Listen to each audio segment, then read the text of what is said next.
Buenas tardes, jóvenes. Eh, ya está la plataforma habilitada, ¿verdad? El entorno. Y ya he subido las clases anteriores, de las clases de la semana pasada y las de esta. Bueno, por lo menos la del lunes. eh, para que revisen. Y ya están también los problemas recomendados del capítulo de fluidos. Entonces, pues vamos a trabajar así, ¿verdad? Cada semana al final tienen que haber dos clases sincrónicas del material cubierto en esa semana, y tiene que haber una lista de problemas recomendados. Los problemas que recomendamos, al final decidí que fueran de la 13ª edición, porque la 14ª, pues ya algunos estudiantes me han dicho que pues no la consiguen, ¿verdad? Este, y bueno, es que es la edición más nueva. Es decir, me extrañaría más bien que esté por ahí en algún PDF, ¿no? Pero bueno, siempre se consigue, pero entonces en vista de que pues la 13ª sí está, se consigue fácilmente, ¿verdad? En inglés y en español, pues entonces los problemas que vamos a recomendar son con respecto a la edición número 13. ¿Ok? Bueno, entonces, si no hay ninguna pregunta, vamos a continuar con el material.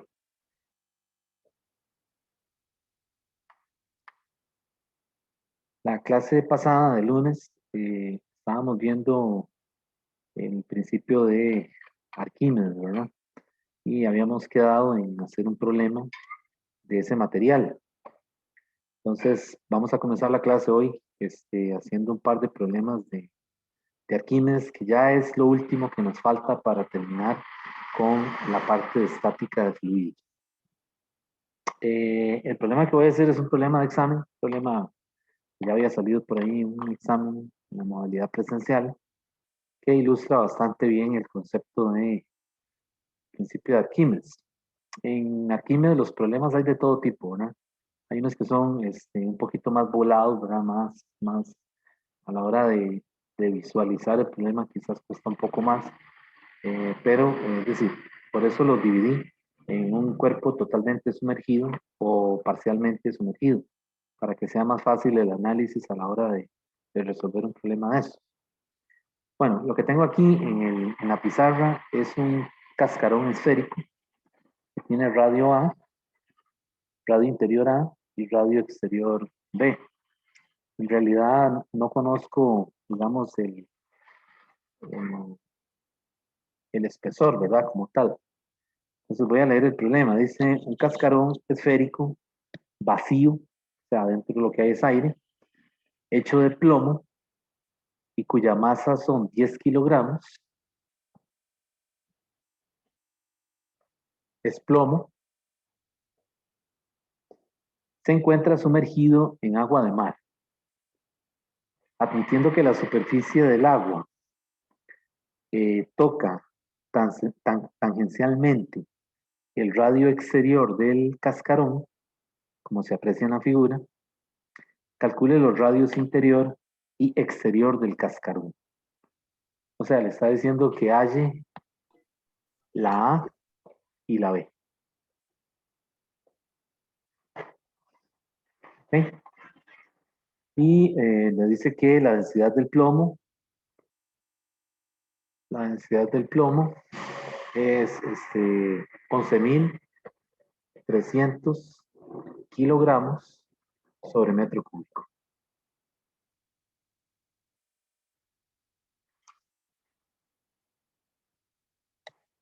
Bueno, esta línea que está repintada es la superficie libre, ¿verdad?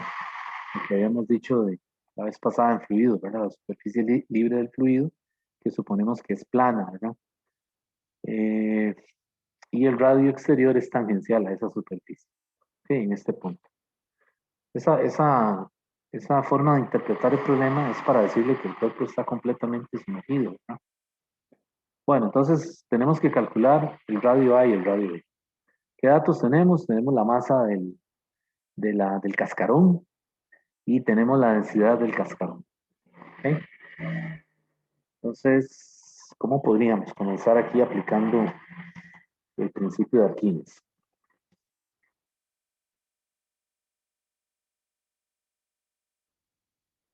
Bueno, el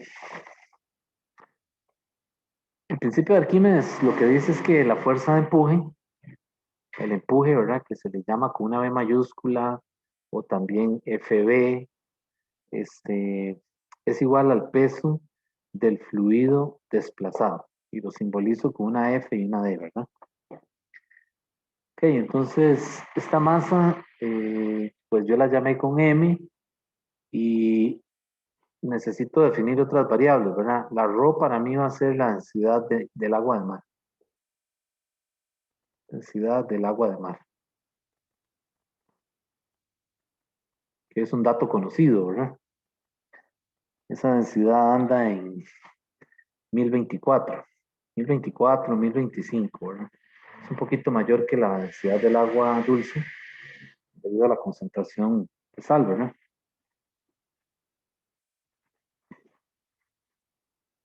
Ok, entonces vean que el volumen del cascarón, antes de plantear el principio de Arquímedes, como tal, vean que el volumen del cascarón sería entonces, como es esférico, es 4pi tercios de b a la 3 multiplicado por b a la 3 menos a la 3, ¿verdad? Ese es el volumen del cascarón. ¿Y el volumen desplazado cuál sería? Y aquí necesitamos identificar ese volumen. Es 4 tercios, ¿verdad? ¿De quién? De b a la 3. Ok, entonces vean que necesito identificar el volumen del cascarón y también el volumen desplazado. Y una vez que yo tengo eso, pues entonces yo puedo aplicar el principio de Arquímedes. Voy a utilizar eso. Ok. Entonces vean que el principio de Arquímedes dice que del lado izquierdo, ¿verdad? Del lado de la B, es ρ del fluido desplazado, que es la densidad del agua de mar, ¿verdad? El agua de mar, perdón, en este caso, por G, por el volumen desplazado, tiene que ser igual a quién? Al peso del fluido desplazado. El peso del fluido desplazado es la masa por G. Pero esa masa de la esfera, ¿verdad? O el cascarón en este caso, esa masa realmente es la densidad del cascarón, que es la densidad del plomo, por el volumen del cascarón, por G. ¿Están de acuerdo? Nuevamente, estoy aplicando esto, ¿verdad? Que está en este recuadro. La fuerza de empuje es igual a, que se puede escribir como B o FB, es igual al peso del fluido desplazado. Entonces, del lado izquierdo, el peso del fluido, perdón, la fuerza de empuje es ρ del fluido, donde se sumerge el cuerpo, ¿verdad? Por G, por el volumen desplazado, que es esto que está aquí. Y de este lado es el peso del fluido desplazado. Si quieren le ponemos un paréntesis y el subíndice para recordar, ¿verdad? Y esa masa es densidad del cascarón, ¿verdad? Por el volumen del cascarón, por G. ¿De acuerdo? Hasta ahí está bien, no hay dudas. Bueno, bien, entonces ahí lo que hay que hacer ahora es sustituir, ¿verdad? Esta G se cancela y el volumen desplazado es 4 tercios de pi b a la 3. Y eso es igual a el ρ del cascarón, que es la densidad del plomo, ¿verdad? Por el volumen del cascarón. En este caso es 4 tercios de pi b a la 3 menos a la 3. Y ya ven que aquí se cancela el 4 tercios pi.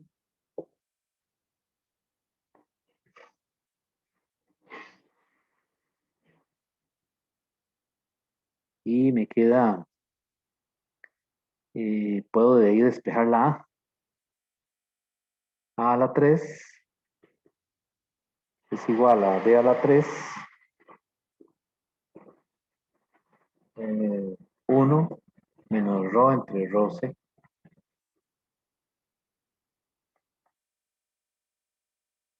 Ok, ya de ahí tengo una forma de calcular la A, digamos, pero necesito la B, ¿verdad? Entonces aquí saco la raíz cúbica y me queda b por 1 menos rho entre rho del cascarón a la 1/3. O raíz cúbica, como lo quieren escribir, ¿no? ¿Sí? Entonces, la b, ¿cómo la calculo? La b yo la puedo calcular directamente de aquí, que no lo dije al principio, ¿verdad? Porque todas las cantidades yo las tengo.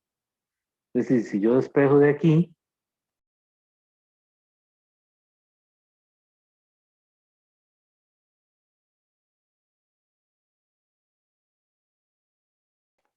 Profe, está en mute, no se le escucha nada.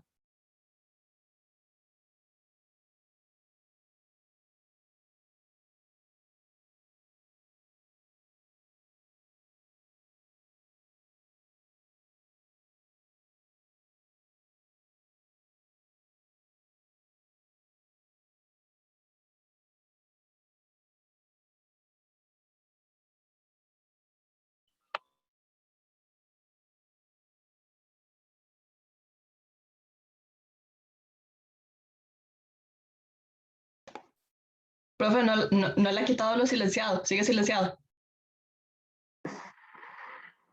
ahora sí me oyen, ¿verdad?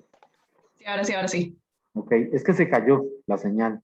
Antes de que empezara con ustedes, me apareció un recuadro ahí en la computadora que dice que va a entender que la señal está, ¿cómo se dice? Está como que se va y como que se puede caer, ¿verdad? Entonces, hasta ahora que vuelvo a ver la pizarra, me doy cuenta que alguien me dijo, usted creo, me dijo que no se escucha nada.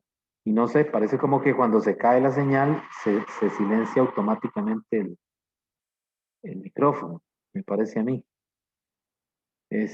Ok, bueno, ¿dónde habíamos quedado? Bueno, les decía que aplicando el principio de Arquímedes, eh, puedo obtener una expresión para calcular el radio interno.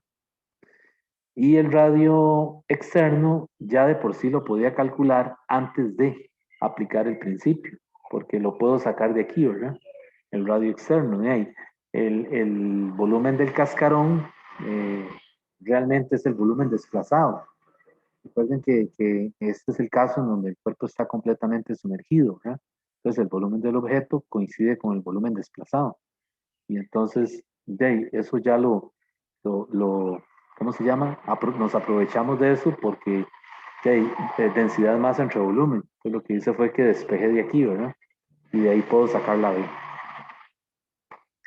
Entonces, lo que hago es que sustituyo la B. Voy a sustituir aquí, B es igual a raíz de, raíz cúbica, de 3 por 10 entre 4 por 3, 14 por la densidad del agua de mar, que son 1024. ¿Ok?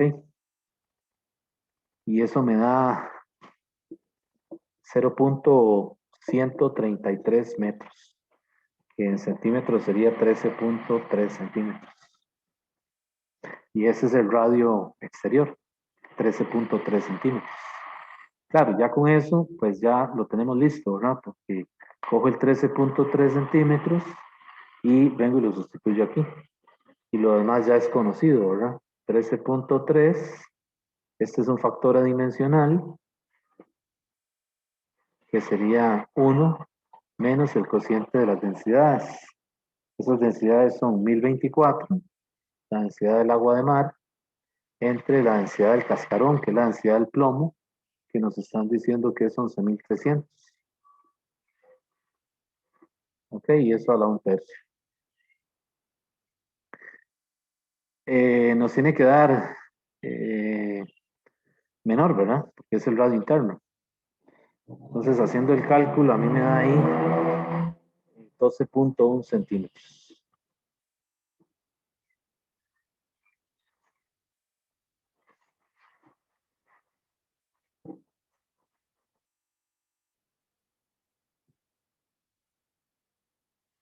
Doce punto uno.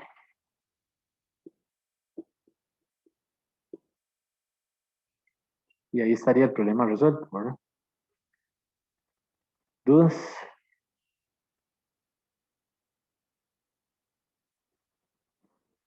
Está bien.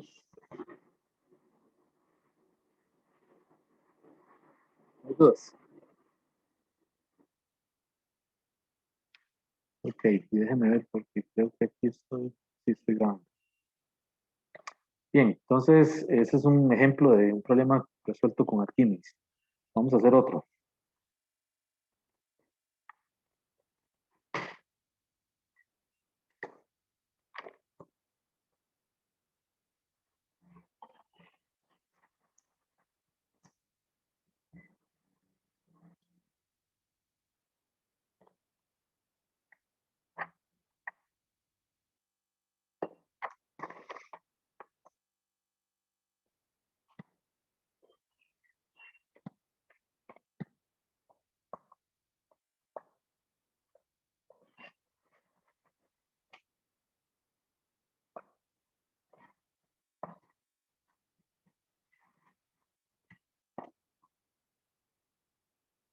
Ahí me está apareciendo otra vez en la pantalla que la conexión está inestable, ¿verdad? Entonces cualquier cosa, si se vuelve a caer, de ahí, intento volver a conectarme, ¿verdad?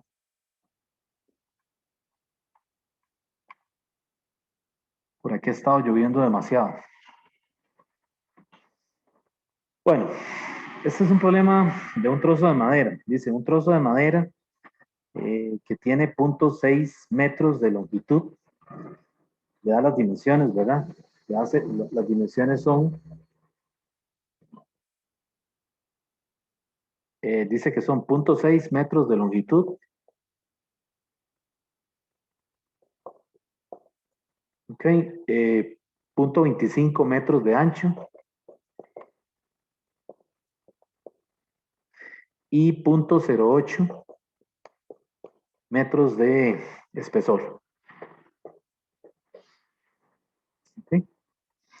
Dice que tiene una densidad de 700 kilogramos por metro cúbico.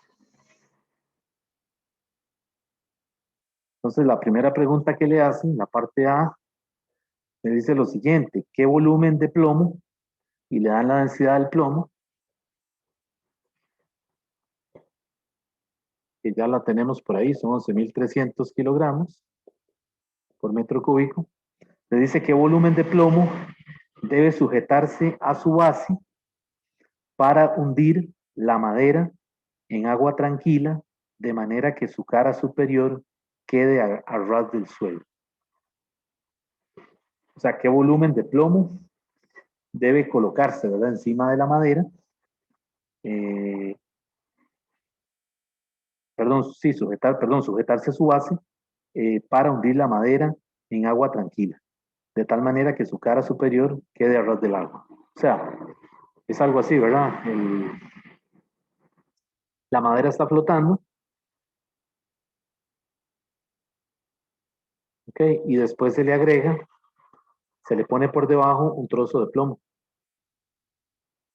porque dice que es a su base, de tal manera de que es algo así.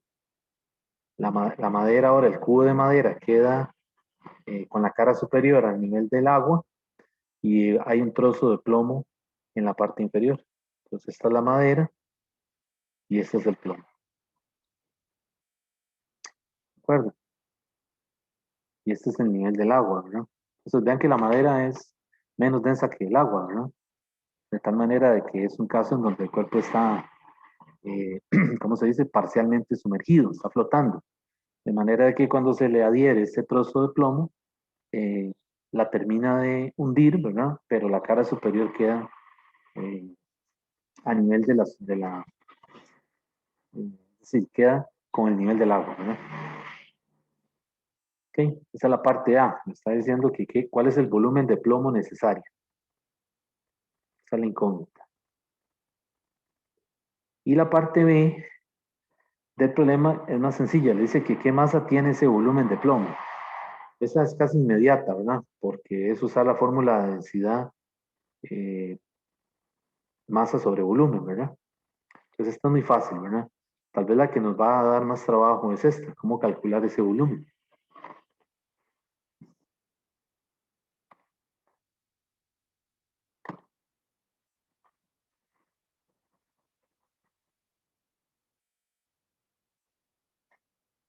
¿Ok? Entonces, igual, volvemos a plantear el problema utilizando el principio de Arquímedes. Eh, Solamente que aquí hay que tener cuidado en incluir la masa del plomo ahora, una vez que que ambos están completamente sumergidos, ¿verdad? Entonces, pues yo aquí lo que hago es que igual eh, parto del principio de Arquímedes, la fuerza boyante es igual al peso del fluido desplazado, ¿ok? Y entonces ahora, pues aquí de este lado es el ρ del fluido por G, por el volumen desplazado, ¿verdad? Entonces aquí sería el ρ del agua, ¿ok? Por el G, por el volumen, yo le puse volumen total, ¿verdad? Ya sabemos que es el volumen desplazado. Y de este lado, ¿qué sería? Vean que una vez que está, que ambas, es decir, que está todo el sistema sumergido, pues entonces aquí es la masa de la madera más la masa del plomo que se agregó por la G.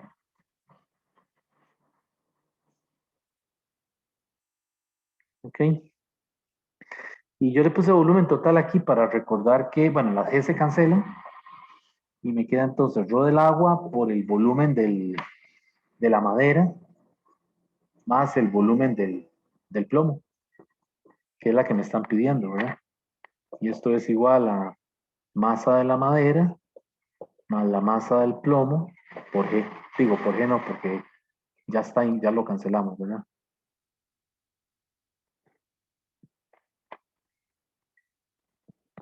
Únicamente la masa de la madera más la masa del plomo.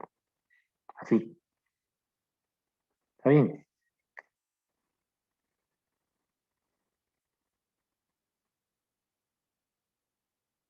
Ok, entonces, y bueno, ya digamos de aquí ya se puede despejar, ¿verdad? Porque lo demás todo lo conozco, ¿verdad? Ok, aquí yo puedo escribir una línea más, ¿verdad? Yo puedo poner aquí, por ejemplo, aquí me quedaría ρ del agua, ¿verdad? Lo multiplico por el volumen de la madera y aquí me queda este ρ del agua por el volumen del plomo. O sea, simplemente multiplico, ¿verdad? Lo distribuyo y de este lado me va a quedar la masa de la madera, ¿verdad? Más, y cambio la masa del plomo por la densidad del plomo por el volumen del plomo. ¿Ok? Y la incógnita que necesitamos resolver es el volumen del plomo, ¿verdad? Entonces está aquí y está aquí. Entonces, ya aquí a partir de este punto yo puedo sustituir valores numéricos, ¿verdad? De una vez porque ya todo lo conozco. O despejar algebraicamente, ¿verdad? Y escribir una expresión general. Yo despejé para encontrar algo general. Entonces el ρ del agua por el volumen de la madera menos la masa de la madera entre ρ del plomo menos ρ del agua. Okay, entonces, bueno, aquí vemos algo interesante y es que el volumen del plomo es inversamente proporcional a la diferencia de densidades, ¿verdad? Entonces, aquí, en cuanto más grande se hace esa diferencia entre las densidades de las sustancias, pues obviamente el volumen del plomo va a disminuir, ¿verdad? Entonces aquí, claro, definitivamente la naturaleza de la sustancia influye, de las sustancias influye en el, digamos, en la estabilidad del cuerpo cuando se sumerge, ¿verdad? Es decir, con qué facilidad se hunde. O bien si logramos que esté a flote, ¿verdad? Recuerden que aquí la idea es que esto no se sumerja, ¿verdad? Esto tiene que estar en una condición estática, ¿verdad? Entonces aquí tiene que aplicarse, tiene que funcionar que suma de fuerzas en Y tiene que ser igual a cero, ¿verdad? Esa es una condición que tenemos que mantener ahí, ¿verdad? Bueno, y entonces aquí, pues lo que yo hago es que sustituyo los valores, ¿verdad? La densidad del agua sería en 1000, 10 a la 3, ¿verdad? Por el volumen de la madera El volumen de la madera es multiplicar 0.6 por 0.25 por 0.08. Esa multiplicación me da 0.012, ¿verdad? Menos la masa de la madera. La masa de la madera es 8.40 kilogramos.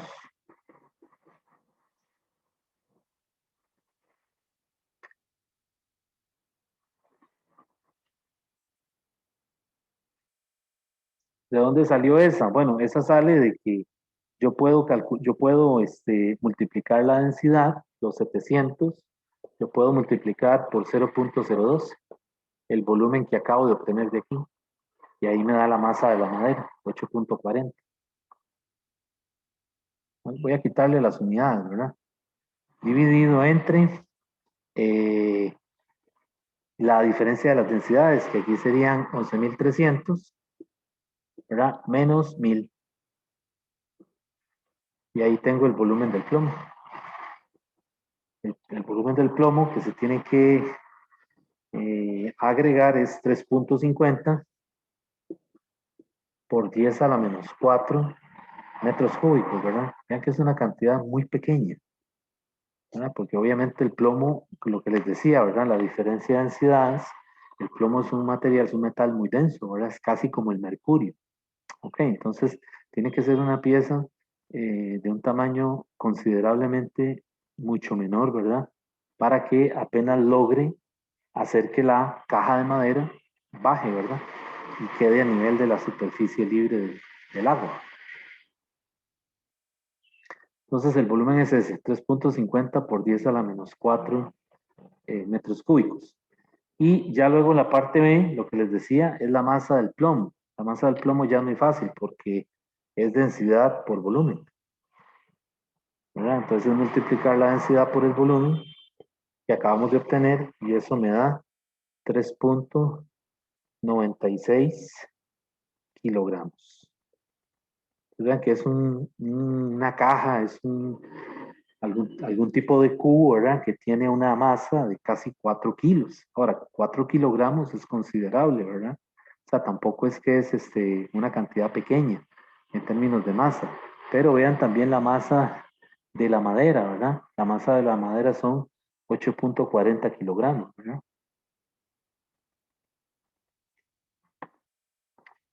Entonces, bueno, a lo que quiero llegar es que los datos que tenemos sí están, digamos, en principio acordes, lo que se obtiene con, digamos, con la intuición, ¿verdad? O con la expectativa que uno tiene del problema, ¿verdad?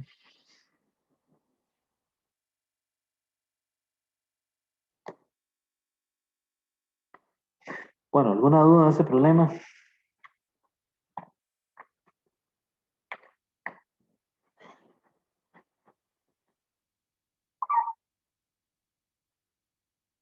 ¿Está bien? Ok.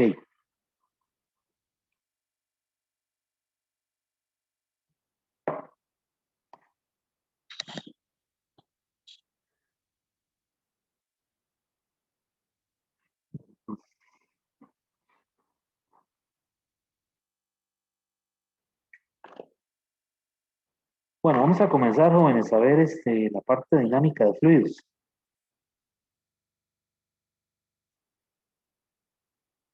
Eh, la dinámica de fluidos hace uso de principios de conservación de la energía, ¿verdad? Y de una ley de conservación de la masa, que luego vamos a ver que se traduce en una ecuación que se llama la ecuación de continuidad. Entonces, primero vamos a dar algunas características de un flujo de un fluido. En dinámica de fluidos hablamos de flujo de un fluido para referirnos a que se trata de un fluido en movimiento. Y los fluidos que vamos a estudiar aquí básicamente son líquidos. Recuerden que en fluidos pueden ser gases o líquidos, ¿verdad?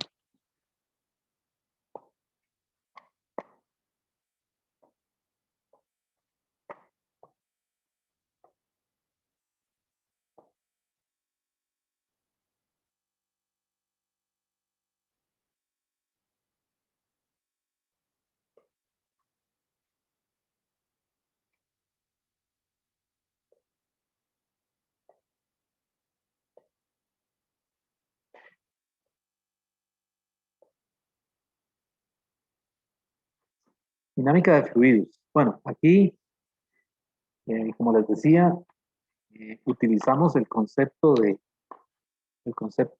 flujo de un fluido.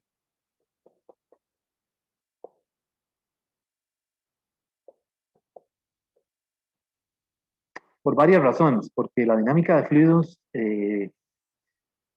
actualmente se estudia con modelos computacionales, ¿verdad? Entonces, cuando hablamos de un flujo de un fluido, nos referimos a algún tipo de aproximación numérica también, algún modelado, haciendo uso de alguna función, ¿verdad? Para estudiarlo de forma numérica e iterativa, ¿verdad? Porque los fluidos son muy complejos. Entonces, por lo general se adoptan modelos matemáticos para tratar de, vamos a decir, para tratar de encajarle uno de esos modelos, ¿verdad? Al comportamiento de ese fluido. Entonces, el flujo de un fluido puede ser estable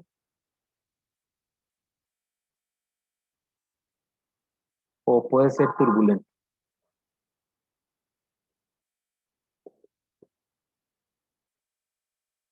¿Sí? Entonces, cuando hablamos de un flujo estable,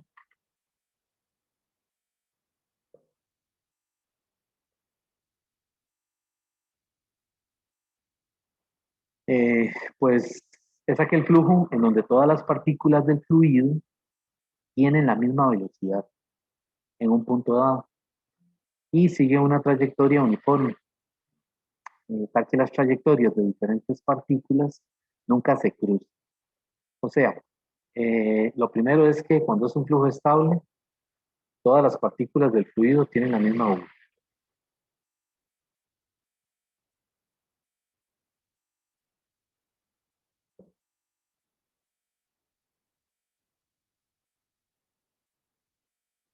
Tienen la misma velocidad.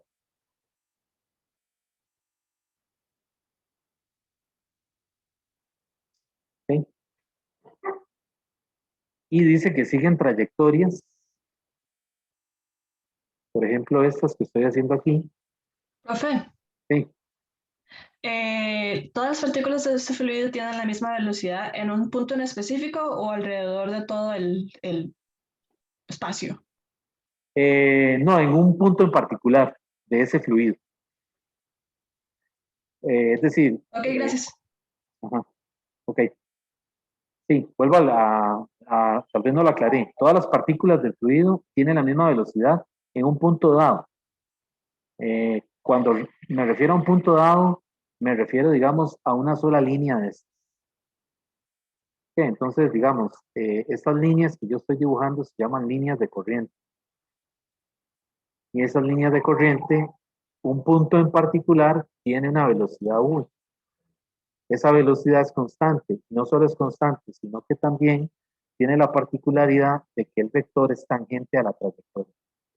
Entonces, para eso sirven las líneas de corriente, para identificar el sentido de la velocidad. Entonces, yo la dibujo aquí y voy a decir, por decir algo, la velocidad sube. ¿Ok? Entonces, un instante después, más adelante, esta partícula en esta misma línea de corriente tiene la misma velocidad V. Solamente que ahora la dirección ya cambió. ¿Ven? Y por aquí la velocidad es la misma, solamente que la dirección ya cambió. O sea, la línea de corriente, que es esta línea, esto es lo que se llama la línea de corriente, sirve para dar la dirección de la velocidad.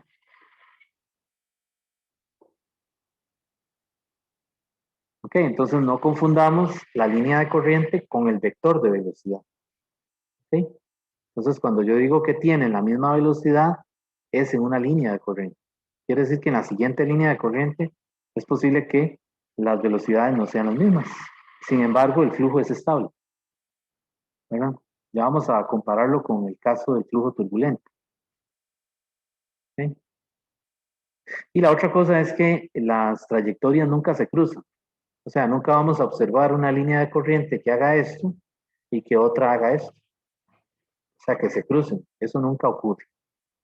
Mientras que el flujo sea estable. ¿Verdad?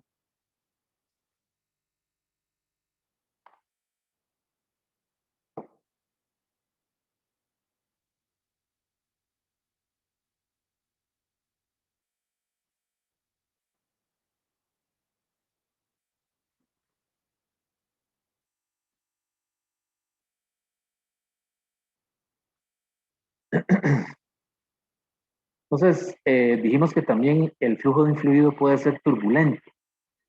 Entonces, cuando hablamos de un flujo turbulento, es un flujo caótico, es desordenado, y en él hay regiones tipo remolinos. O sea, es caótico y hay regiones que tienen remolinos.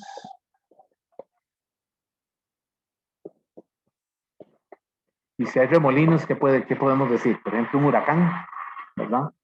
Un huracán es un caso de un flujo turbulento, ¿verdad?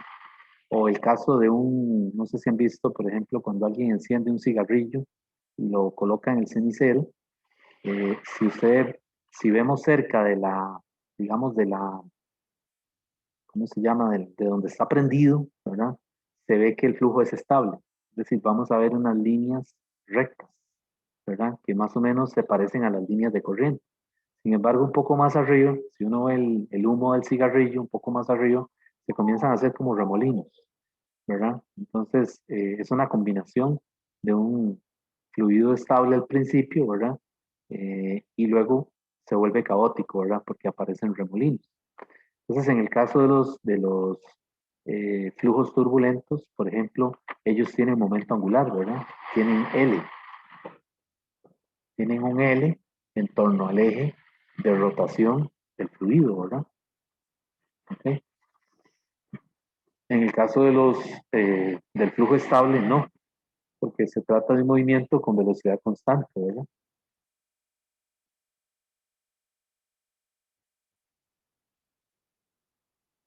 Entonces, en el caso de los flujos de fluidos turbulentos, también ellos tienen una fricción interna. Esa fricción interna se llama viscosidad.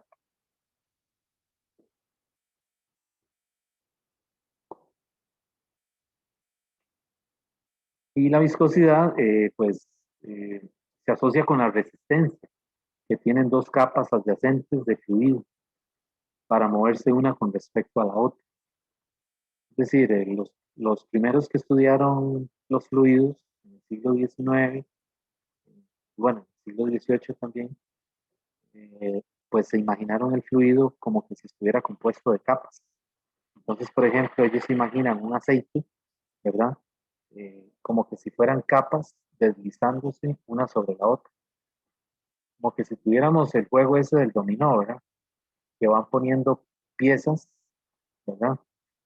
Una sobre la otra hasta que, tratando de que no se caigan, ¿verdad? Entonces, la gente que estudió fluidos se imagina eso, ¿no? Se imagina una capa encima de la otra, como que si fueran capas, ¿verdad? La de arriba deslizándose sobre la segunda y la segunda a su vez sobre la tercera, ¿verdad? Simultáneamente. Entonces, entre una capa y otra hay viscosidad. Esa viscosidad es la fricción interna, ¿verdad? Y esa es una de las razones a nivel molecular de por qué observamos estos efectos caóticos, ¿verdad?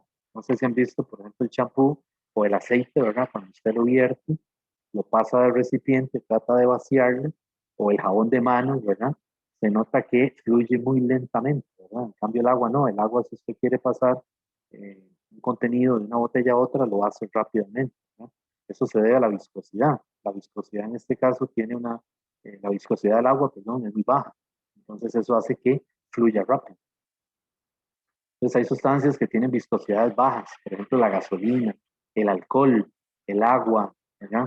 Pero por ejemplo el mercurio tiene una viscosidad bastante alta, los aceites, ¿verdad? También tienen una viscosidad alta. Bien, entonces, en pocas palabras, la viscosidad es la fricción interna entre estas capas de fluido.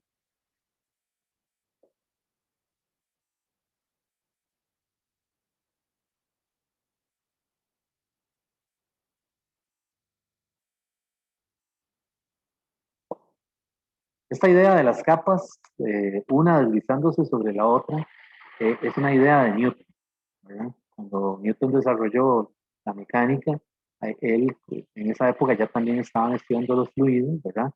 Lo que pasa es que no iban tan avanzados como en el siglo XIX, pero Newton, ¿verdad? Que siempre iba un paso adelante de todo el mundo, enseguida se lo imaginó así, ¿verdad? Y el modelo quedó por ahí en los artículos, ¿verdad? En los libros de esa época y lo retomaron en el siglo XIX y le pusieron un modelo matemático, ¿verdad?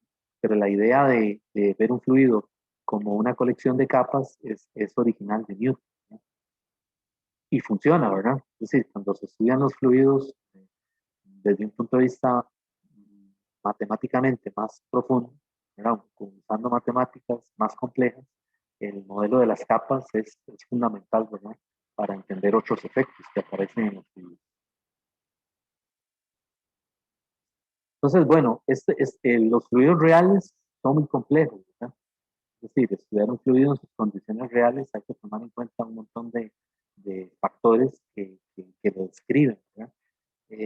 Así que el modelo del flujo de un fluido estable es bastante, digamos que idealizado, ¿verdad? Nos estamos imaginando agua, por ejemplo, que está pasando por un canal en donde no hay ningún obstáculo, ¿verdad? Es decir, no hay bordes, es decir, es un canal eh, uniforme, de manera que el agua fluye, es decir, está en movimiento, pero no tiene un movimiento desordenado.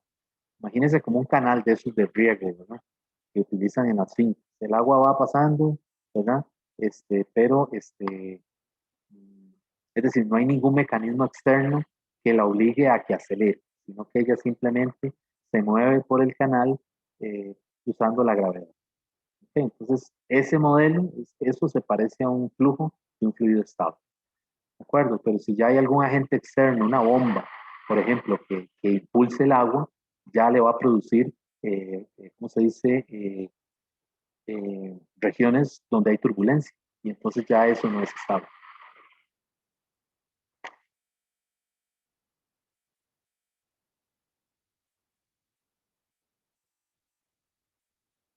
Bueno, entonces, para, digamos, delimitar mejor lo que vamos a hacer, vamos a suponer digamos que cuatro suposiciones, valga la redundancia, eh, para con ellas entender qué es lo que vamos a hacer más adelante con las ecuaciones.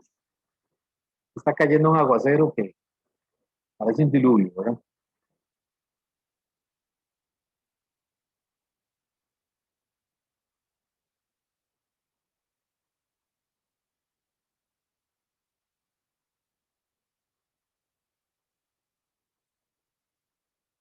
Entonces, las suposiciones que vamos a adoptar son cuatro. Ya aparte de lo que voy a escribir aquí, ya lo hemos justificado en lo que hablamos anteriormente, ¿verdad? Cuando vimos la diferencia entre un flujo estable y un flujo turbulento. Entonces, la primera suposición es que el fluido no es viscoso.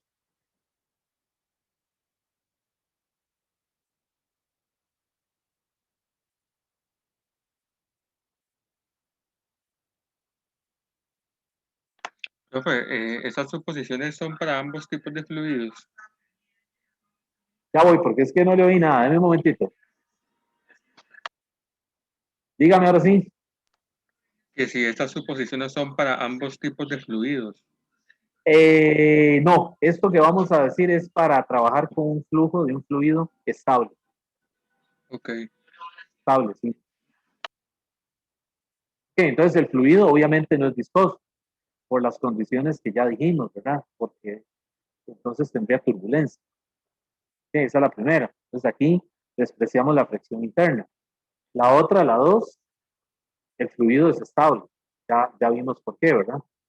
Se puede modelar con una línea de corriente. La tercera, que no le he dicho, el fluido en el modelo que vamos a usar es incompresible.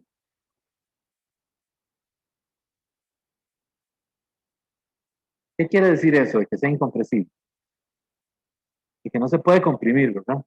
Pues recordemos que los fluidos se clasifican en gases y líquidos, ¿verdad? Los gases sí se pueden comprimir, porque a nivel molecular, las partículas de las que se componen están muy separadas unas de otras. Entonces las fuerzas de interacción molecular son muy bajas. Sin embargo, en el caso de un líquido, las fuerzas de interacción entre las moléculas son mucho más intensas, de tal manera de que no es tan fácil comprimir un líquido, ¿verdad? Si tratamos de comprimir un líquido, muy probablemente colapse el recipiente que lo contiene. Entonces, eso implica que vamos a trabajar con líquidos cuyas densidades son constantes.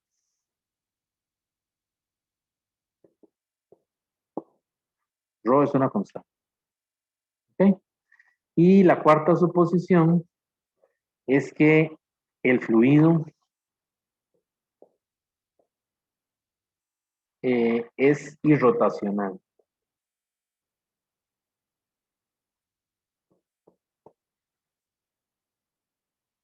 Bueno, y aquí puse fluido, pero realmente no está bien, ¿verdad? Porque no estoy dando el sentido del movimiento. Debería decir flujo del fluido no es viscoso, o el flujo es estable, o el flujo es incompresible. Ok, entonces irrotacional, ¿qué quiere decir? Que no tiene un momento angular en torno a un punto dado, por lo tanto no tiene remolinos, ¿verdad? No tiene vórtices como los huracanes. Entonces, con estas cuatro suposiciones vamos a trabajar. ¿Cuál es el líquido que cumple con todas ellas en el modelo que queremos usar? El agua, cuya densidad es 10 a la 3 kilogramos sobre metro cúbico. Entonces, este es el líquido que ¿cómo se dice? Es el ideal para trabajar con estas cuatro suposiciones. Y las ecuaciones que vamos a usar, ahora dentro de un rato vamos a escribir, están pensadas para agua, ¿ok? Pero eso no quiere decir que no se puedan usar, por ejemplo, en el caso de gases, solamente que hay que hacer las correcciones del caso, porque, por ejemplo, los gases dijimos que sí se pueden comprimir, y entonces si se pueden comprimir, ¿qué pasa con su densidad? Varía. Entonces, cuando un gas pasa por una tubería, de un punto a otro, su densidad varía, ¿verdad? Imaginemos, por ejemplo, una caldera en un hospital, ¿verdad? Las tuberías transportan el gas, el vapor, ¿verdad? Y ese vapor está sometido a diferentes presiones. Entonces, esa densidad en el gas puede ser función de la presión o función de la temperatura. Entonces, las ecuaciones para el caso de un gas hay que adaptarlas, ¿verdad? Pero nosotros en este tema que estamos viendo, vamos a usarlas únicamente para líquidos, y en este caso para el agua.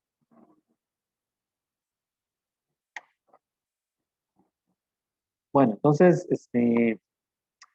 otra cosa es que esas líneas de corriente que les mencionaba, ¿verdad? Que se utilizan para modelar el flujo estable, realmente es una colección de funciones, matemáticamente hablando, ¿verdad? Y esas líneas de corriente forman lo que se llama un tubo de flujo. ¿Qué es un tubo de flujo? Imaginemos un volumen de control que llaman imaginario, ¿verdad? Que tiene una tubería, ¿ok? Esto se llama un volumen de control, ¿verdad? Es un volumen imaginario, ¿verdad? Que se adopta para estudiar el modelo, ¿verdad? Y las líneas de corriente invaden o cruzan o atraviesan todo el volumen de ese volumen de control, sin cruzarse, ¿verdad? Porque ya dijimos que vamos a estudiar un flujo de un fluido estable. Entonces, no se cruzan, pero adoptan la forma del volumen de control. ¿De acuerdo? De manera de que si la tubería aquí se dobla, las líneas de corriente también se doblan con la tubería. ¿Ok? Y entonces, esta colección de líneas de corriente metidas en ese volumen de control es lo que se llama un tubo de flujo. ¿Sí? Entonces, la gente que diseña aviones, qué sé yo, barcos, automóviles de carrera, todas esas cosas, tienen programas especiales donde colocan el carro, ¿verdad? O el avión en un túnel de viento, ¿verdad? Y ese túnel de viento es como que si usted tuviera un tubo de flujo gigantesco. Y entonces ahí comienzan a aplicarle un modelado a las líneas de corriente para mejorar lo que ellos llaman los perfiles del carro, ¿verdad? Si es en este caso, imagínense un carro de esos deportivos, ¿verdad? Que tiene unos quiebres ahí raros que le hacen, ya los detalles de eso los desconozco, pero que le hacen por ejemplo, a los lados ahora le hacen como unas metidas, ¿verdad? Unas ondulaciones, ¿verdad? Eso no es, bueno, es para que se vea bonito, pero también para que las líneas de corriente modelen el perfil aerodinámico, ¿ok? Y entonces traten de evitar todo lo que tiene que ver con fuerzas de arrastre o fuerzas de fricción o todo eso, ¿verdad? Entonces, pues utilizan esto, ¿verdad? El concepto de un tubo de flujo, ¿ok? Entonces, el tubo de flujo en términos ¿verdad? De física, de lo que nos interesa a nosotros matemáticamente, es una familia de líneas de corriente que adoptan la forma de ese tubo y que ocupan todo el volumen del tubo. ¿Okay?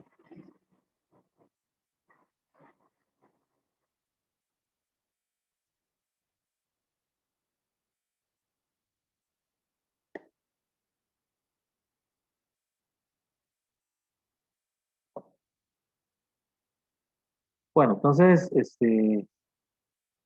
vamos a ver ahora la primera de las ecuaciones con la que vamos a trabajar.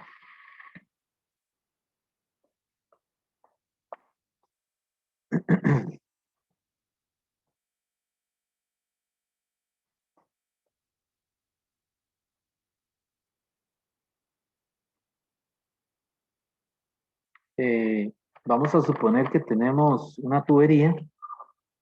Ya este no es un tubo de flujo, ¿verdad? No es un volumen de control imaginario, sino que es una tubería real.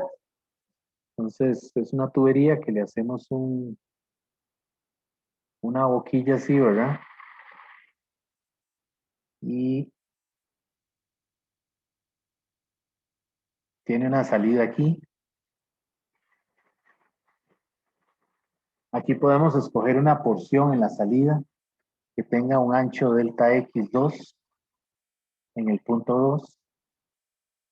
Y aquí escogemos una porción en la entrada que tenga un ancho delta x1 en la sección 1. Entonces, el fluido entra por aquí con una velocidad v1 y tiene una sección transversal a 1. Y sale por aquí con una velocidad v2 y tiene una sección transversal a 2.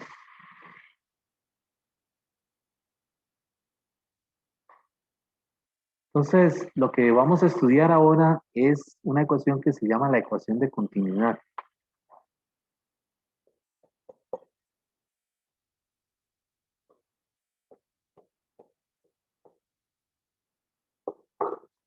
La ecuación de continuidad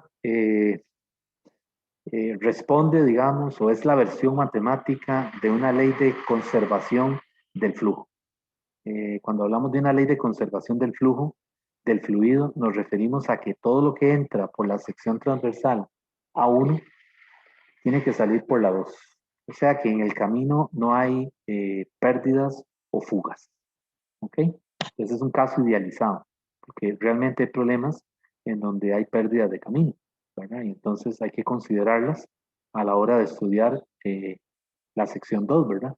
Pero aquí es un caso ideal. Suponemos que no hay pérdidas, así que todo lo que entra por aquí, llámese flujo másico, ¿verdad? Masa por unidad de tiempo, o flujo volumétrico, volumen por unidad de tiempo, tiene que salir por aquí, por el otro lado.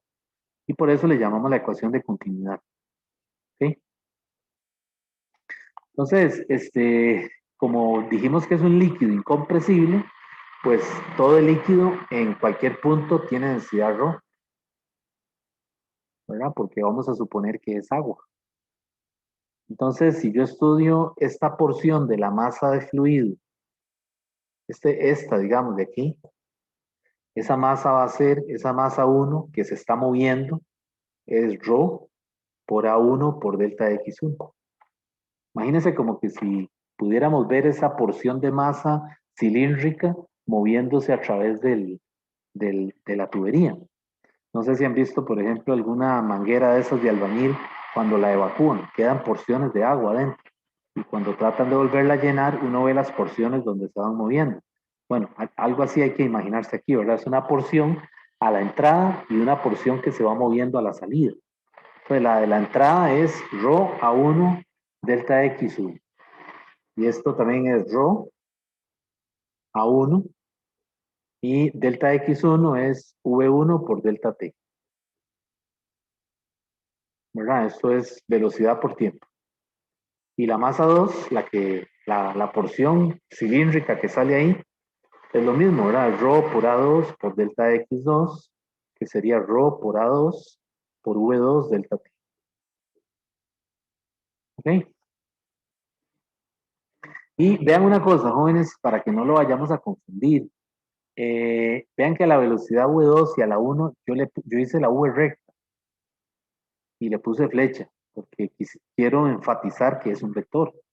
Sin embargo, a la hora de hacer los cálculos, yo no utilizo la V recta, ni le pongo flecha, sino que lo que uso es el módulo de la velocidad. En este caso es la rapidez, una V curva. Véanla aquí, ¿verdad? V2 y V1, ¿verdad? Creo que eso yo siempre lo enfatizo en física 1, ¿verdad? Eh, para ayudar a distinguir, ¿verdad? Porque algunas veces a las ecuaciones le ponen flecha y tal vez no es necesario porque lo que estamos calculando únicamente es la magnitud. ¿De acuerdo? Bien, entonces, continuidad nos dice que si el flujo del fluido es incompresible y es estable, que ya lo tenemos dentro de las suposiciones de la 1 a la 4, pues si eso es cierto, M1 tiene que ser igual a M2. ¿Ok? Y entonces al igualar estas dos cosas, vean que se cancelan los ρ, se cancelan los tiempos y me queda la ecuación de continuidad. A1, V1 es igual a A2, V2. Y esto es lo que se conoce como la ecuación de continuidad, solamente para líquidos y específicamente para un líquido que sea incompresible, es decir, que su densidad sea constante y que también sea estable, o sea, que sus líneas de corriente no se crucen. ¿Ok? Entonces vean la diferencia, ¿verdad? Yo esta ecuación no la escribo así. No la escribo así porque no tiene sentido escribirla así. ¿Está bien? Es decir, si escribimos esto no dice nada, ¿verdad? En la simbología del problema como tal, el problema físico, ¿verdad? Es decir, no nos ayuda a resolver el problema ni tampoco está bien escrito.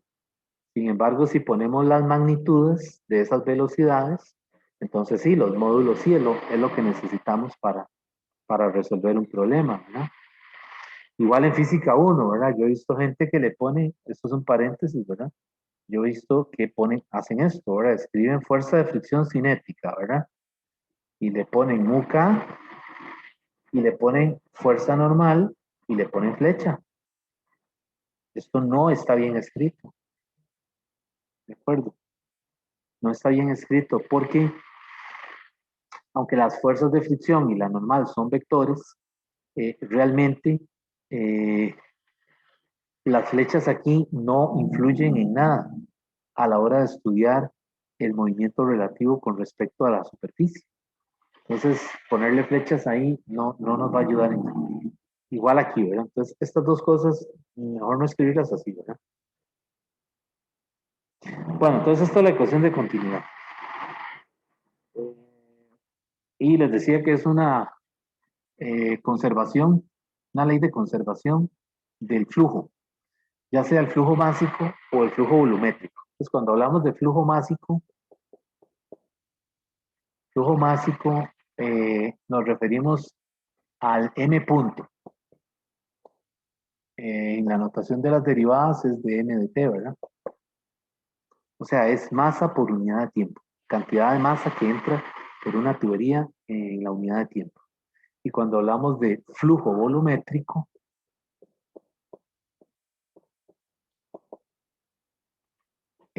nos referimos a V punto, a V mayúscula, ¿verdad? V punto que es de V de T. Entonces, cuidado, esa V no es velocidad, ¿verdad? Esa V es volumen.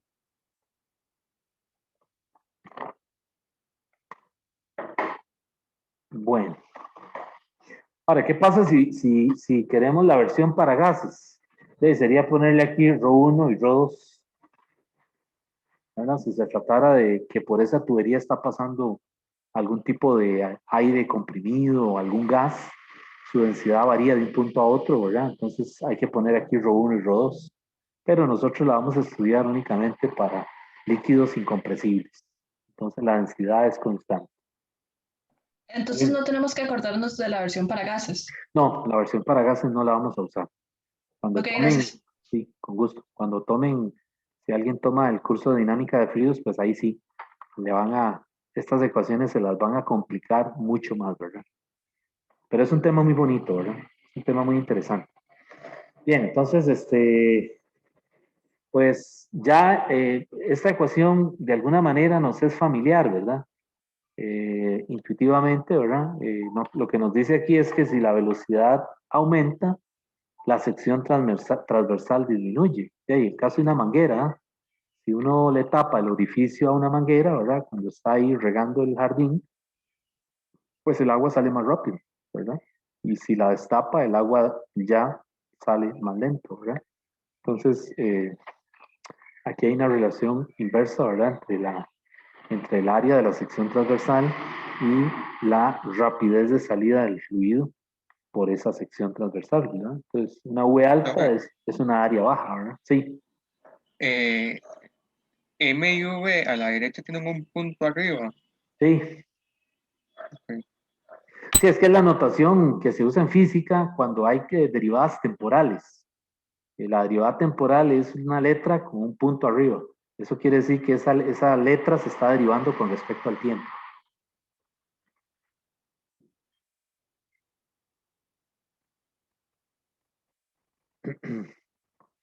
Bueno, entonces, les decía que como es una ley de conservación, resulta que este producto A por V, este que ven aquí, o este otro, cualquiera de los dos, ese producto de la sección transversal por la rapidez es una constante. Siempre que no hayan fugas en la tubería, que es lo que estamos suponiendo. Ok, entonces esa constante en el Sears creo que la llaman con una letra Q. Pero en diferentes libros, o sea, en otros libros cambian la letra, ¿verdad? Pero esa Q tiene varios nombres. Esa Q se le llama flujo volumétrico,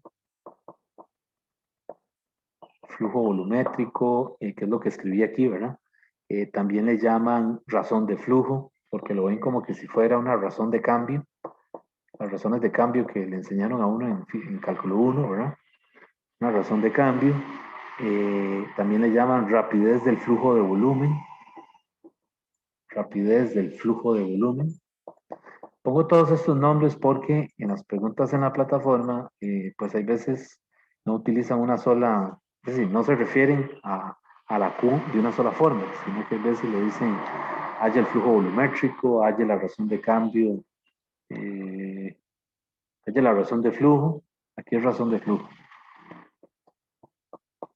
Haya la rapidez de flujo del volumen y hay otra más rápido de acordarse que es, también le llaman caudal. ¿Ok?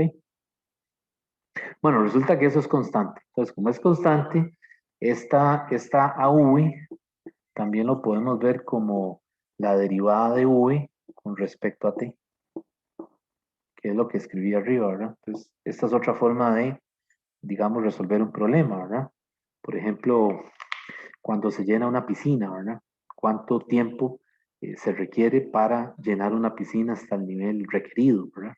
O qué sé yo, cuántas cubetas se necesitan para llenar un tanque, ¿verdad? Entonces ahí es importante el flujo volumétrico, ¿verdad? Porque el flujo volumétrico nos permite de aquí encontrar el tiempo, ¿verdad? De llenado.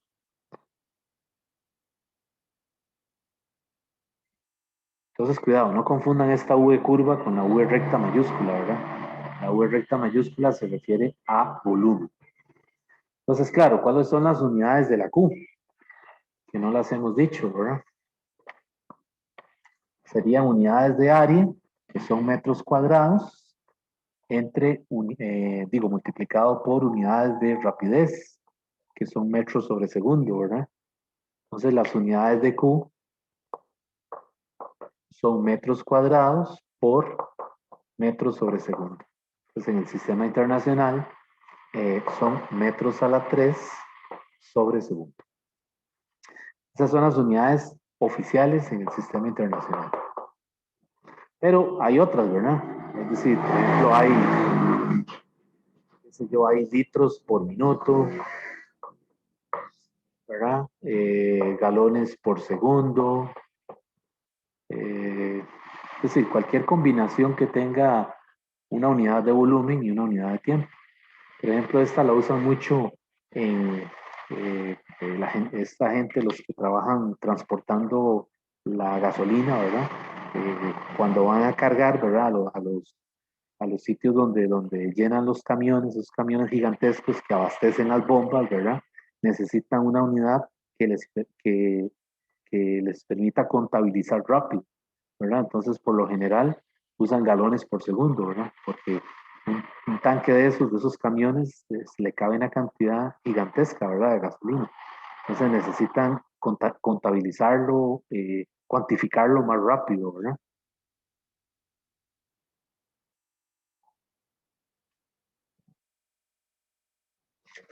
Bueno, esas son las unidades de la Q.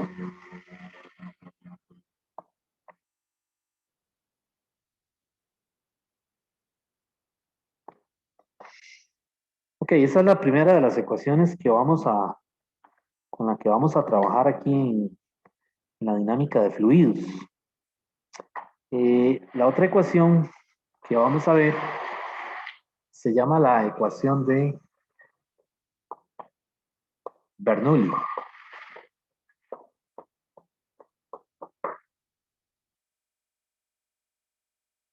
Ok, esa ecuación apareció en un libro que se llama Hidrodinámica, que lo publicaron en el año 1738. O sea, que esa ecuación es bastante viejita, ¿verdad? Posterior a Newton, ¿verdad? Y el que llegó a esa ecuación se llama Daniel Bernoulli. Estos son una familia de 8 matemáticos, ¿verdad? Algunos trabajaron en matemática pura, otros hicieron física y matemática, pero eran 8, ¿verdad? Y algunos de ellos eran contemporáneos de Newton, ¿verdad? En la época de Newton. Este Daniel es como posterior, ¿verdad? Es como nieto de los primeros, ¿verdad? Pues él trabajó en matemáticas y también en mecánica, ¿verdad? Y en fluidos. Y entonces ahí en ese libro aparecen dos cosas interesantes de resaltar. La primera es la ecuación de Bernoulli, que es la que vamos a escribir ahora, y también aparecen los primeros postulados correctos de la teoría cinética, ¿verdad? En esa época ya aparecieron algunos postulados. eh, por supuesto, faltaba mucho por hacer, ¿verdad? Pero ya él planteó algunas ideas eh, correctas, ¿verdad? Hacia el estudio de la teoría cinética, que también luego la vamos a ver aquí en el curso. Bueno, la ecuación de Bernoulli se obtiene de principios de conservación de la energía.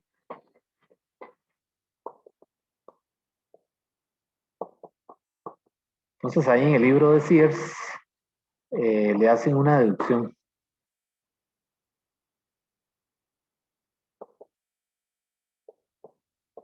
De conservación de la energía mecánica. Entonces en el Sears le hacen una demostración de dónde obtienen la ecuación, o más o menos cómo fue que lo razonó Bernoulli, ¿verdad? No me voy a meter ahí en esa demostración. Es bueno que ustedes la vean cuando van leyendo el libro eh, para que se den cuenta cómo se deduce, ¿verdad? Pero realmente voy a poner de una vez la ecuación. La ecuación de Bernoulli lo que dice es que la presión absoluta más un medio de ρ la densidad, p cuadrado, la rapidez, más rho por g por y. Esto es una constante. Entonces vean que la de continuidad es una ley de conservación del flujo y la de Bernoulli es una ley de conservación de la energía. ¿Ok?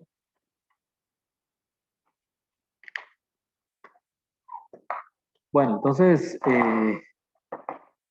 acuérdense de lo de la energía mecánica, ¿verdad? Física 1. La energía mecánica era igual a ¿qué? A la energía cinética más la energía potencial gravitacional más la energía potencial elástica. Y nos dijeron por ahí que esa suma en un sistema aislado es una constante. Pues aquí también. Aquí suponemos que el flujo del fluido que está atravesando la tubería, eh, podemos aislar esa porción de la tubería e imaginarnos que es un sistema aislado, ¿verdad? Entonces, no hay transferencia de energía ni tampoco hay transferencia de masa. Recuerden la diferencia, o sea, la definición de un sistema aislado, ¿verdad? Hay sistema aislado, sistema abierto y sistema cerrado. Entonces, en el sistema aislado no hay transferencia ni de masa ni de energía. ¿Ok? ¿Y por qué no hay transferencia de energía? Bueno, porque en este caso no hay un trabajo dado por la fricción o algo así. Suponemos aquí que no hay fricción, ¿verdad?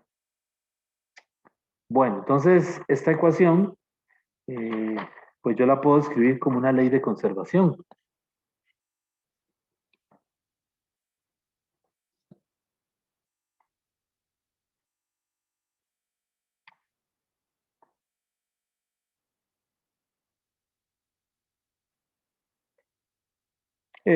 Voy a volverla a escribir.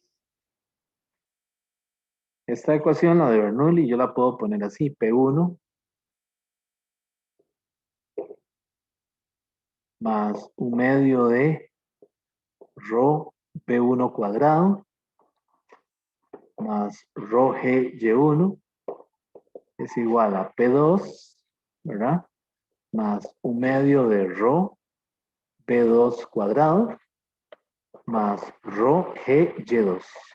Y vean que las densidades son constantes, ¿verdad? Porque estamos con la suposición de que se trata de un fluido incompresible. Bueno, esperemos que no se caiga el internet, porque ahí me está mandando, no se vaya a ir, ¿verdad? Ok, entonces, bueno, entonces la podemos escribir así. La P1 y la P2 ya les dije que son presiones absolutas, ¿verdad? Entonces esta P de aquí, esta P1 es... Profe, se cayó. Se cayó.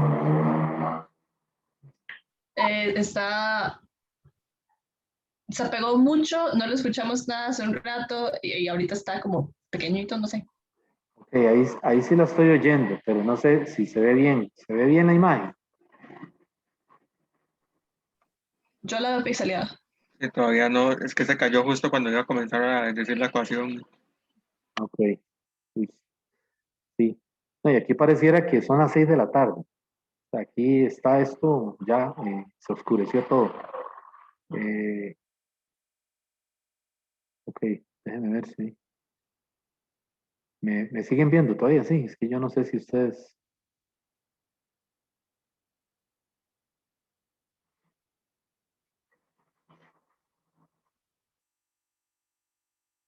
Déjenme ver. Ahí está grabando. Sí, ahí lo podemos ver. Sí, me oyen, sí, sí, también. Sí, ahorita sí. Ok, bueno. Aunque está pegado, el video está un toque pegado, pero sí se me puede ver. Ok, bueno, voy a seguir, a ver. La presión, les decía que la presión 1 es la presión atmosférica más la presión manométrica 1. Y la presión absoluta 2 igual a presión atmosférica más la presión manométrica 2. Y las densidades son constantes. Ok, entonces esta ecuación cuando la trabajemos hay que asegurarse que lo que vamos a poner aquí sea la suma de la presión atmosférica más la manométrica correspondiente. a menos de que ya le digan que es la absoluta, ¿verdad? Entonces simplemente utilizarla aquí, ¿verdad? Pero es que algunas veces le dan de dato la presión manométrica y entonces la meten sin saber, o sea, la usan sin saber en la ecuación, ¿verdad? Y entonces les da otra cosa, ¿no? Ok, entonces esta ecuación, el Y1 y el Y2 son los cambios de nivel del fluido. Entonces yo voy a tener una tubería, otra vez así, ¿verdad? Que hace algo así.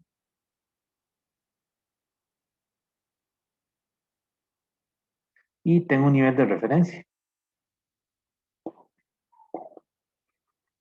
¿Ok? Ese NDR es el nivel de referencia. Y entonces por donde entra el fluido aquí con una velocidad V1 está a una altura Y1.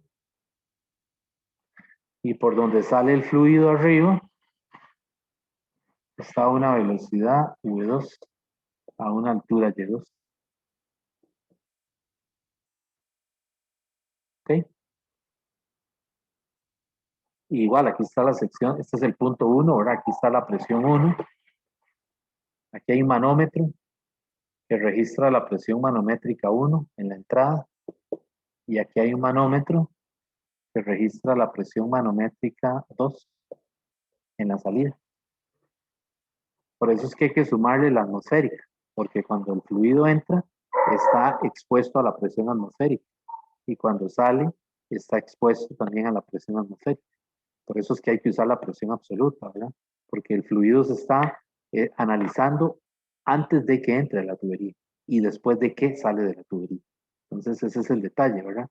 En el interior lo podemos estudiar, pero sería una presión manométrica.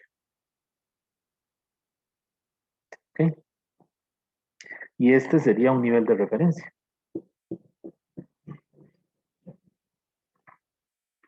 Entonces vean que aquí presiones bajas y la presión baja implica que la velocidad aumenta.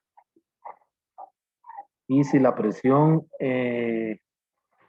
baja también, quiere decir que el Y disminuye, digo, aumenta. Entonces vean las dos posibilidades para que la presión disminuya, que la V aumente o que la Y aumente.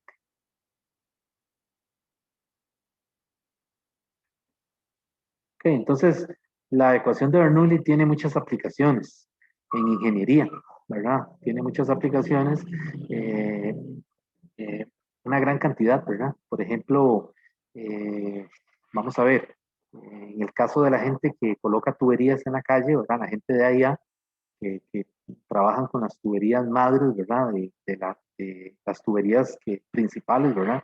Que distribuyen el agua a las casas, ellos conocen intuitivamente la ecuación de Bernoulli, ¿verdad? Y la ecuación de continuidad, porque recuerden que el agua llega a nuestras casas simplemente por gravedad, básicamente, ¿verdad? Entonces, es decir, no es bombeada, sino que lo que hacen ellos es que trabajan con la topografía del sitio. Entonces, cuando están haciendo la zanja esa que quieren distribuir el agua, los tubos, ¿verdad? A las casas, pues ellos utilizan codos que llaman, ¿verdad?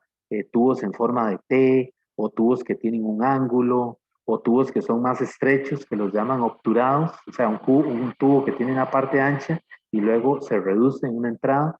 Eso es para aumentar la velocidad y hacer que el agua suba, por decirlo de alguna manera, o sea, entre a una zona residencial, a una casa que está muy por encima del nivel de la calle. Entonces, pues son unos maestros haciendo eso, ¿verdad?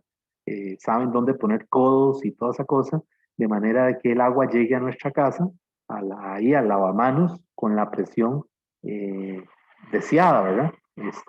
Y con el flujo volumétrico, la cantidad deseada, ¿verdad? Entonces, tiene aplicaciones en eso, ¿verdad? En todo lo que tiene que ver con instalaciones, ¿verdad? Canales de riego, todo lo que es hidráulica, eh, y también en el caso del diseño, por ejemplo, de aviones, de barcos, es muy utilizada, ¿verdad? Para estudiar, digamos, por ejemplo, los perfiles aerodinámicos que les comentaba ahora, eh, a la hora de diseñar, digamos, la forma, ¿verdad? De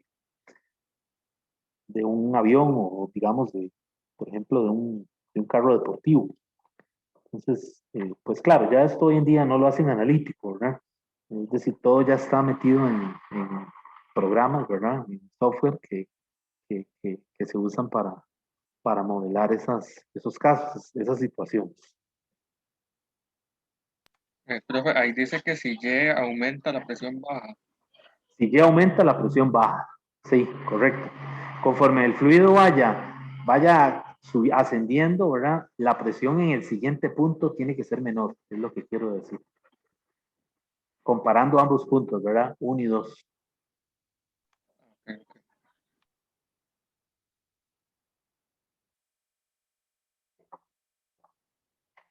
Sí. Bueno, y ya con esto voy a ir acabando. Eh, Profe, una pregunta. sí, Entonces, la ecuación de Bernoulli también nos dice que la velocidad va a bajar si sube en la dirección Y, ¿verdad? sí, Y claro. dígame que necesita velocidad suficiente como para subir por el tubo. Sí, claro, por supuesto. Y también, pero también recuerde que está la ecuación de continuidad. Entonces Ajá. también nosotros nos apoyamos en el conocimiento del área de la sección transversal para ver qué pasa con la velocidad. Pero definitivamente también se ve en la ecuación de Bernoulli, ¿verdad? Lo que pasa con la velocidad. En términos de... Lo que pasa es que aquí depende de la forma que tenga la tubería. Yo estoy poniendo un caso hipotético, digamos digamos que está todo, ¿verdad? Está Y1, Y2, V1, V2, pero entonces hay que ver, digamos, hay casos más sencillos. Por ejemplo, si la tubería es horizontal, ¿verdad? Entonces, que precisamente eso era lo que les iba a comentar, ¿verdad? Eh, Esta es una aplicación, ¿verdad? De la ecuación Pero, de la ecuación de Bernoulli, sí. eh, pero digamos, viendo la ecuación, si la presión baja en la misma proporción que Y sube, entonces la velocidad se mantendría constante. No. Es decir, la velocidad no es la misma. Digamos, definitivamente la velocidad de la entrada no es la misma que la velocidad de la salida. O sea, puede salir con menos velocidad o con mayor velocidad, ¿verdad? Pero depende de las presiones también. Recuerde que esto nosotros lo estamos estudiando en la entrada y en la salida. Entonces, en la entrada hay manómetro, que le da la presión manométrica, y en la salida también. Entonces, algunas de estas cantidades ya las da un instrumento de medición, ¿verdad? No, por eso digo que si, digamos, la presión baja en la misma proporción en la que sube Y, la velocidad se mantendría constante. Si la presión baja en la misma proporción en la que sube Y, pero usted dice que la velocidad a la salida. Digamos que si P1 más PGI1 sería, tiene que ser igual. O sea, si yo hago que P1 más PGI1 sea igual a P2 más PGI2, bajando P2 y subiendo I2 para que den lo mismo, entonces V1 cuadrado tendría que ser igual a V2 cuadrado. Mm, mm, mm. No sé si me expliqué bien. Sí, lo que pasa es que las velocidades, y yo estoy viendo lo que usted está haciendo, está comparando ambos lados de la ecuación, pero es que esas velocidades van a cambiar, ¿verdad? O sea, esas velocidades, es decir, la velocidad de la entrada aquí no va a ser la misma de la salida, ¿verdad? No sé si eso es lo que, porque usted me está dando a entender que la velocidad sería constante si se mantiene esa proporción, ¿verdad? Pero, pero es que no se podría porque, es decir, la velocidad va a cambiar definitivamente. Pero sí se podría tratar de hacer, o sea, que digamos, yo quiero que la velocidad final sea igual a la velocidad inicial. Entonces, para hacer eso tendría que ver cómo cambio P2 y I2 para que al final V2 me dé lo mismo que V1. Mm, sí, Bueno, ahora que usted dice eso, estoy analizando, ¿verdad? Estoy dándole vuelta a ver qué se podría hacer ahí, ¿verdad? Sí. Lo que pasa es que, vean, eso es suponiendo, el caso que usted dice se puede dar, pero suponiendo que las secciones transversales son iguales. Esa sería una posibilidad. A1 y A2 sean iguales, ¿verdad? Habría que estudiar un caso así.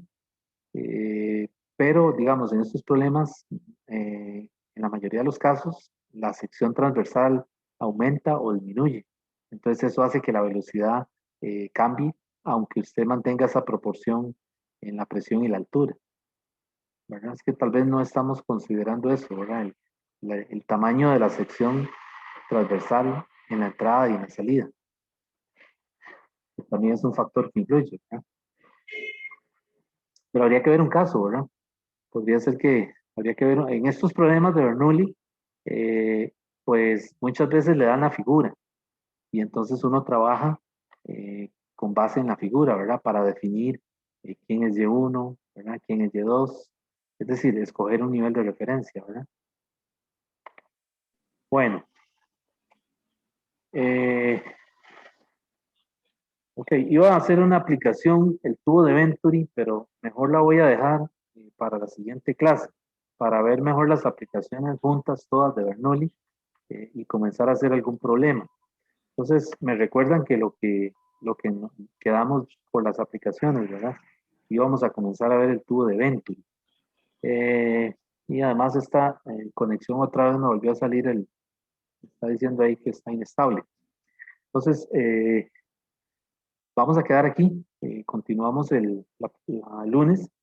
Yo esperaría para el lunes acabar con el material de dinámica de fluidos porque realmente no es tanto. Estática tenía más. A ver si ya jueves, o sea, de hoy en 8, comenzamos con oscilaciones. Ok, y entonces la próxima semana le pondríamos fecha al primer parcial. Ya están las clases que hemos visto en la plataforma, ¿verdad? Para que El revisen. primer parcial no es el 1 de mayo. No recuerdo, ¿le pusimos fecha? Creo que no, o sí. Es que estaba viendo la carta del estudiante. Ajá. Están para un sábado, creo. Sí. Sí, son un sábado, los vamos a hacer un sábado, eso sí. Lo que no recuerdo es si les puse fecha. Creo que no, o sí. Sí, el Sí, primero le de mayo. puso 1 de mayo y luego el segundo el 22 de mayo. Ok, bueno, entonces voy a revisar y la otra semana, sí, se le puse fecha, quiere decir que lo vamos a hacer en ese sábado. Lo que sí es que, digamos, lo que les había dicho el primer día de clases, ¿verdad? Yo enseguida que acabo un tema, ¿verdad? Paso al siguiente porque no me puedo quedar como haciendo repaso o algo así, sino que la otra semana, lunes, acabo fluidos y jueves ya estoy en oscilaciones, ¿verdad? Así que entonces, pues ya ustedes saben que este material se va acumulando, ¿no? Pero sí, digamos, ya, si están las fechas, voy a revisar y cualquier cosa ahí hablamos el lunes. Está bien, jóvenes. Entonces, si no hay ninguna pregunta, quedamos aquí entonces. Ok, gracias, profe. Bueno, con gusto. Ok, con gusto. Gracias, profe. Bueno, hasta luego. Gracias, profe. Ok, con gusto. Hasta luego. Gracias. Hasta luego.